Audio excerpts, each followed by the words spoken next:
నమస్తే రమగారు. నమస్తే జయ. రమగారు, చందమామ కథలు పిల్లలు బాగా ఇంట్రెస్ట్ చూపిస్తున్నారు. మాలాంటి తల్లులకి ఇంట్రెస్టే. సో పెద్ద కథ చెప్దామండి ఇవాళ. చెప్పండి రమగారు. చాలా పెద్ద కథ చెప్తాం. అంటే బోల్డంతా లెంగ్దీ స్టోరీ అనమాట. ఓకే, ఒక 3-4 కథలు ఉన్నాయి. ఇవాళ ఒకటి చెప్దాం. నువ్వు వీలు వెంబడి గుర్తు చేస్తే మిగిలిన కథలు మళ్ళీ చెప్తాం. ఓకే అండి. మణిపురం అనే ఒక రాజ్యంలో రాజుగారి అమ్మాయికి ఏదో జబ్బు చేసిందట. చాలా జబ్బు చేసింది. జబ్బు చేస్తే రకరకాల వైద్యాలు చేయించారు. ఏం వైద్యం చేయించినా ఏమీ ఫలితం కనపడలా. పిల్ల జబ్బు కుదరలేదు. జబ్బు కుదరకపోయేసరికల్లా సరే ఏమన్నారు, ఆ రాజవైద్యుడు పిలిచి దానిమ్మ పళ్ళతోటి వైద్యం చేయాలండి ఈ అమ్మాయికి. మామూలు దానిమ్మ పళ్ళు కాదు, మామూలు దానిమ్మ పళ్ళతోటి కుదరదు.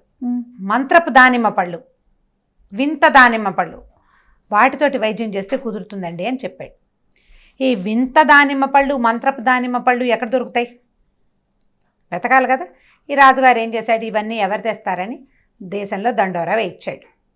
మా మణిపురపు రాజుగారు ఎవరైనా వింత మంత్రపు దానిమ్మ పళ్ళతోటి రాజకుమార్తెకి జబ్బు కుదిర్చేవాళ్ళు ఉంటే గనక వాళ్ళకి అర్ధరాజ్యం ఇస్తా, ఓకే, రాజకుమార్తెని ఇస్తా, ఇలా రకరకాల ప్రకటనలు చేశారు. మనం కూడా చూస్తుంటాం కదా, ఇది ఇచ్చేస్తాం అది ఇచ్చేస్తామంటారు.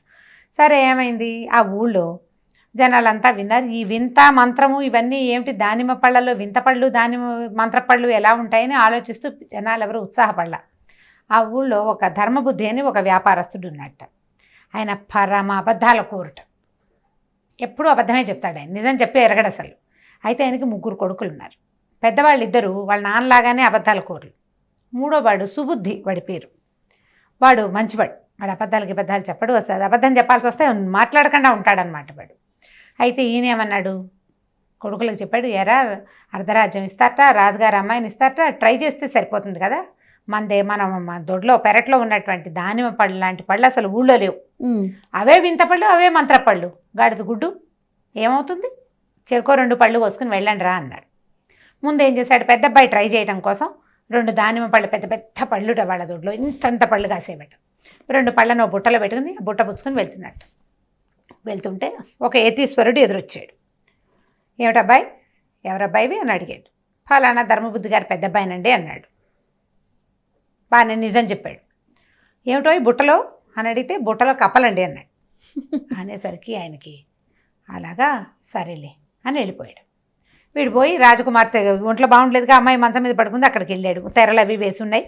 అమ్మాయి దగ్గరికి వెళ్ళి ఆ అమ్మాయి దగ్గర ఈ తెరలు తొలగిచ్చారు. అమ్మ దానిమ్మ పళ్ళు ఆవిడకి చూపించడానికి. ఈ బుట్ట తీయంగానే 2 ఓదురు కప్పలు చెంగుమని ఎగిరి అమ్మాయి మీదకి దూకేసరికల్లా ఈ రాజుగారు ఆవురవురా వైద్యం చేస్తామని కప్పలు తెచ్చి మా పిల్లని అసలే ఉంటో బాగుండదని బెదిరిస్తారు, వీళ్ళు చావగొట్టి చెవులు మూయండ్రా అంటే వాడిని కొట్టి చెరసాల పడేశారు.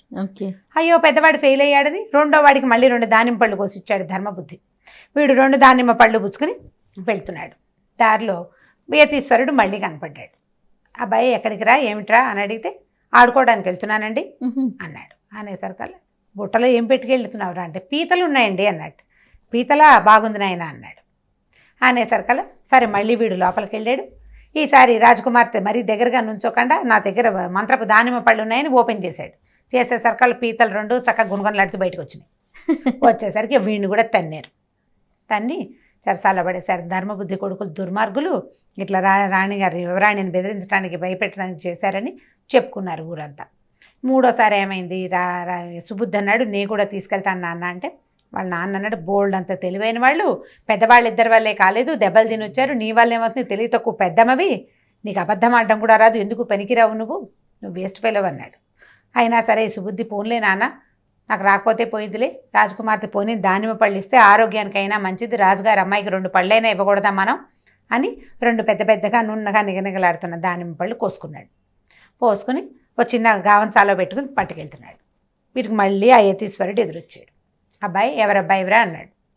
అయితే ఈవిడ దండం పెట్టి, ఫలానా ధర్మబుద్ధి గారు 3వ అబ్బాయినండి సుబుద్ధి, మరి రాణిగారికి యువరాణికి ఒంట్లో బాగుండలేదు కదండి, చూడ్డానికి వెళ్తున్నానండి అన్నట్టు. గావంచాలో ఏమిటో చుట్టావు, ఏమిట్రా అని అడిగాడు ఆయన.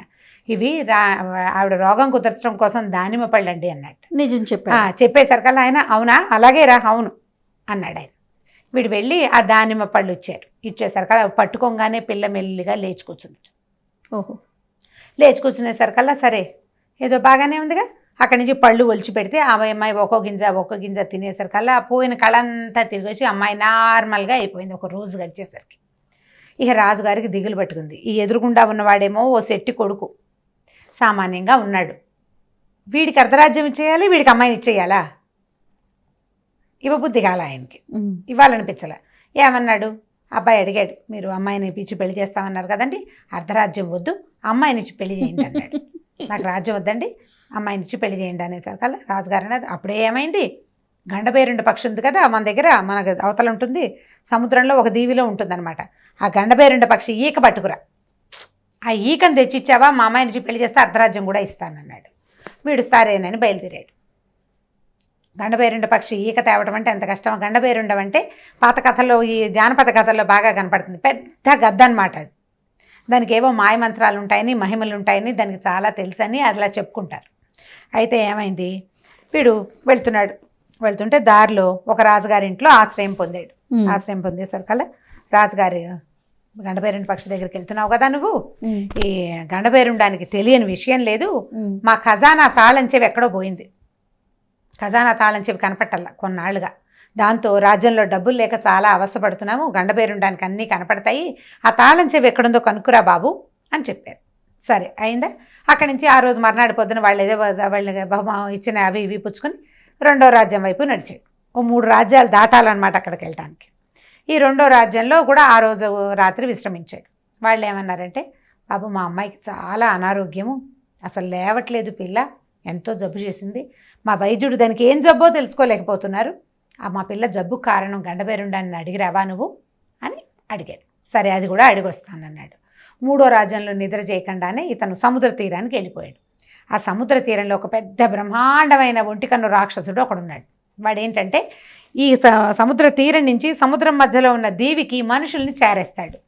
ఇక్కడ ఒక మనిషి వచ్చాడు అనుకో, దీవిలోకి వెళ్ళాలంటే వీళ్ళని ఎత్తుకుని తీసుకెళ్ళి అక్కడ పెడతాడనమాట. సరే వాడేమో వీడిని ఎత్తుకున్నాడు, నువ్వు గండబేరుండాన్ని చూడడానికి వెళ్తున్నావా, నేను నిన్ను అక్కడ దింపుతాను, నాకు ఈ పని ఎప్పుడు తప్పుతుందో చెప్పు, ఇది కనుక్కో, ఈ విషయం కనుక్కోమని చెప్పాడు. ఈ పిల్లాడు ఇక సుబుద్ధి వెళ్ళాడు. వెళ్ళిన తర్వాత ఏమైంది, గండబేరుండని లేదు, అయ్యో ఊళ్ళో అక్కడ లేదు, ఎక్కడికో వెళ్ళింది. ఇతను మెల్లిగా అవి ఇవి చూస్తూ లోపలికి వెళ్ళాడు. వెళ్ళేసరికల్లా ఒక ఆడ మనిషి కనపడింది అక్కడ. కనపడి, ఏరా అబ్బాయి ఎవర్రా నువ్వు ఏమిటంటే, వాడి రాజుగారు అమ్మాయి, దాని జబ్బు తగ్గటము, ఇప్పుడు తను ఇట్లా రావటము, ఈ 3 ప్రశ్నలు ఇవన్నీ చెప్పాడు. చెప్పేసరికల్లా ఆ గండబేరుండం మంచిది కాదురా, చంపేస్తుంది, నరవాసన తగిలితే ఊరుకోదు, అది ఆ రాక్షసుడు తెచ్చే మనుషులందరినీ ఇది మింగేస్తుంది, కొంతమందిని పంపేస్తాను నేను, ఒక్కోడు పిచ్చి వెధవ ఉండిపోతాడు, వాళ్ళని గండబేరుండ తినేస్తుంది, నువ్వు వెళ్ళిపోమంటుంది. మరి నేను వెళ్ళిపోతా, ఈ 3 ప్రశ్నలు ఉన్నాయి కదా, ఈ ప్రశ్నలు 3టికి సమాధానం కావద్దా నాకు అంటే, సరే ఓ పని చెయ్యి, నువ్వు దాక్కో, అప్పుడు నేను చెప్తాను అని చెప్పేసరికల్లా చీకటి పడే వేళకి గండబేరుండం వచ్చేసరికల్లా రాగానే ఆడ మనిషిని అడిగింది, నరవాసన వస్తుంది, ఎవరు వచ్చారని అడిగితే, ఓ కుర్రాడు నీ కోసం వచ్చాడు, నేనే పంపించేశాను, వాడి దగ్గర 3 ప్రశ్నలు ఉన్నాయట, 3 ప్రశ్నలకి సమాధానం తెలిస్తే బాగుంటుందన్నాడు, వాడి ప్రశ్నలను మేమేం చెప్పం వెళ్ళిపోమన్నామంటే, ఏం ప్రశ్నలు వేశాడు అని అడిగాడు. ఏం ప్రశ్న వేశారంటే, ఈ ఫలానా రాజుగారికిట ఖజానాకి తాళం పోయిందిట, అదొకటి అడగమన్నారట. తాళందేముంది, ఆ తాళం చాలా సింపుల్, వాళ్ళ ఖజానా గుమ్మం పక్కన మట్టిలో ఇరుక్కుపోయి ఉంది అని చెప్పింది మొదటి ప్రశ్న. రెండో రాజ్యం రాజుగారి అమ్మాయి కంటే యువరాణికి జబ్బు చేసింది, దానికి కారణం కనుక్కోమన్నారట. అంటే ఏముంది, ఈ యువరాణికి రోజు తలకాయ దువ్వుతారు కదా, తల దువ్వుతారు, దాని జుట్టు ఉడుతుంది కదా, ఆ జుట్టుని వాళ్ళు అక్కడ ఇక్కడ పడేయకుండా తుట్టెలాగా అట్లా చుట్టి ఓ పక్కన పడేస్తారు. అది వీళ్ళ మెట్ల కింద గదిలో ఆ వెంట్రుకల తుట్టుంది, ఆ తుట్టెలోట ఒక పాము గుడ్లు పెట్టిందిట. ఆ పాము గుడ్లు పెట్టింది, ఆ గుడ్లు పెట్టిన దోషం వల్ల ఈ పిల్లకి జబ్బు చేసింది, ఆ గుడ్లను తీసి బయట వారేస్తే ఈ పిల్ల జబ్బు తగ్గిపోతుంది అని చెప్పి. 3వ వాడు ఒంటికన్ను రాక్షసుడు, వాడు ఏం చేస్తున్నాడు, మనుషుల్ని సముద్రం నుంచి దీవిలోకి తీసుకొస్తున్నాడు కదా, ఎప్పుడు ఈ పని తప్పుతుందో అడగమన్నట్ట. అంటే ఏముంది దానికి పెద్ద, ఈసారి తెచ్చిన వాడిని ఎవడో అందులో వదిలేయమని సముద్రంలో, ఇక ఎవడు వాడి జోలికి రాడు, ఇక వాడు ఆ పని మానేయచ్చు అని చెప్పింది గండబేరుండం. చెప్పంగానే ఈ అమ్మాయి ఏం చేసింది, సరేలే అది ఆ కుర్రాడు ఎప్పుడో పోయాడు, బాగానే ఉన్నాయి సమాధానాలు, నువ్వు పడుకొని గండబేరుండానికి ఆహారం పెట్టింది. అది పడుకుని నిద్రపోగానే ఆ ముసలిది ఏం చేసింది, చల్లగా దాని రెక్కల్లోంచి ఒక ఈకని పిక్కొచ్చి ఈ కుర్రాడి చేతిలో పెట్టింది. చేతిలో పెట్టి, అబ్బాయి సమాధానాలు విన్నావు కదా, వెళ్ళిపో నువ్వని చెప్పేసి పంపించేసింది బయటికి. వీడు గబగబా బయటకు వచ్చేసాడు. వచ్చేసాక ఆ ఒంటికన్ను రాక్షసుడు రెడీగా ఉన్నాడు, వీడిని ఎత్తుకుని అడిగాడు. నా ప్రశ్నకి సమాధానం కనుక్కున్నావంటే కనుక్కున్నాను, ముందు నన్ను దింపేయి తర్వాత చెప్తానన్నాడు. పోనీలే, ముందే చెప్తే కొంప ముంచేస్తాడు వాడు. వదిలేస్తాడు కదా. అక్కడి నుంచి ఏం చేశారు, ఈ కుర్రాడేమో గండభైరుడు ఒంటికన్ను రాక్షసుడు చేతులు పట్టుకున్నాడు. ఆ రాక్షసుడు వీడిని ఎగురుతూ ఒక్కసారి తీసుకొచ్చి ఈ దీవిలోంచి సముద్రం ఒడ్డుకు తీసుకొచ్చినప్పుడు ఏం చెప్పాడంటే, ఈసారి ఎవరైనా మనిషి వచ్చి నన్ను దీవిలో దింపు అంటే వాడిని మధ్యలో వదిలిపెట్టేసేయి, సముద్రంలో వదిలేయి, ఇంకా ఎవ్వరూ మమ్మల్ని ఎత్తుకో అక్కడ దింపు అని పొరపాటును కూడా నిన్ను అడగర్రా నాయన అని చెప్పాడు. సరే బాగుందిగా. అక్కడి నుంచి ఈ కుర్రాడు వచ్చాడు, మొదటి ఒక రాజ్యంలోకి ప్రవేశించి రాజుగారి కూతురు అనారోగ్యం గురించి ఏం చెప్పాడంటే, అయ్యా మీ అమ్మాయి వెంట్రుకల తుట్టె మెట్ల కింద గదిలో ఉందిట, ఆ తుట్టెలో పాము గుడ్లు పెట్టిందిటండి, ఆ గుడ్ల వల్లే అక్కడ పెట్టిన దోషం వల్లే మీ పిల్లకి జబ్బు చేసింది అని చెప్తారు. ఈ కథలో ఒక అటాచ్మెంట్ ఉంది చూడండి జయ. వెంట్రుకలు, తుట్టెలు, జుట్టు ఎక్కడైనా పడేస్తే మంచిది కాదు, అనారోగ్యం అని పెద్దవాళ్ళు చెప్పేవాళ్ళు. కథ ఇంట్రెస్టింగ్గా ఉంది, మధ్యలో ఆపుతున్నాను కానీ ఈ పాయింట్ చెప్పాలి ఇప్పుడు, లేకపోతే పోతుంది. మరి మన జుట్టు దూకుంటామా, ఈ జుట్టు ఇలా చుట్టి మేడ మీద నుంచి కింద వేసేయటము, బాల్కనీల నుంచి బయట పడేసేయటము చేయకుండా డస్ట్బిన్లో వేసేసేయాలి. అది మట్టి లోపలికి వెళ్ళిపోవాలి కానీ బయట గాలికి ఎగురుతుంటే ఏదైనా పడకూడని చెడు పడితే అది జబ్బు చేస్తుందని చెప్పేవాళ్ళు. పాతకాలం కథ జ్ఞాపకం పెట్టుకోండి ఖచ్చితంగా. అక్కడి నుంచి ఏమైంది, రాజుగారు అమ్మాయి వెంటనే వీళ్ళు ఏం చేస్తారు, గబగబా మెట్ల కింద గదిలోకి కిందకి వెళ్ళిపోయి చూస్తే దాని నిండా పాము గుడ్లు ఉన్నాయి, ఆ పాప ఈ జుట్టు నిండా. సరే వీళ్ళు ఆ పాము గుడ్లను తీసి బయట పారేసి ఆ జుట్టుని గొయ్యి తీసి పాతిపెట్టేశారు. ఈ పిల్ల వెంటనే మెల్లిగా కోలుకుంది. ఆ రాజుగారు ఏం చేశారు, బోల్డ్ అన్ని ధనపు రాసులు బండి కట్టించి ఈ కుర్రాడితో సుబుద్ధితోటి పంపించారు. అక్కడి నుంచి వచ్చి మూడో రాజుగారి దగ్గరికి, మొదటి రాజ్యం దగ్గరికి వచ్చేసరికల్లా రాజుగారికి ఏం చెప్పాడంటే, మీ తాళం చెవులు మీ గుమ్మం పక్కన ఉన్న మట్టిలో ఇరుక్కుపోయి ఉన్నాయి చూసుకోండి అన్నాడు.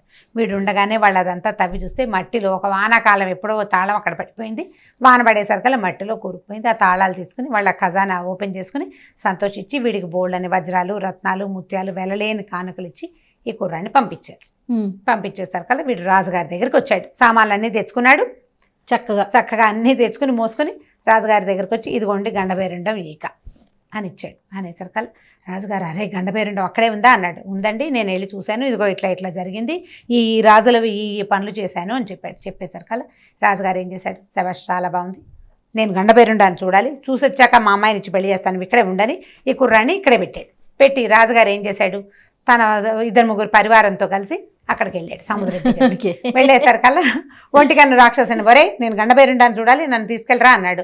వీడు వాడిని ఎత్తుకుని సలహా ప్రకారం ఏం చేశాడు, సముద్రంలో వదిలిపెట్టేశాడు రాజుగారు.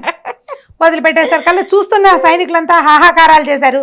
హాహా లేదు, హూహూ లేదు, మధ్యలో పడిపోయిన రాజుగారిని ఎవరు తెస్తారు, రాజుగారు కాస్త మునిగిపోయాడు.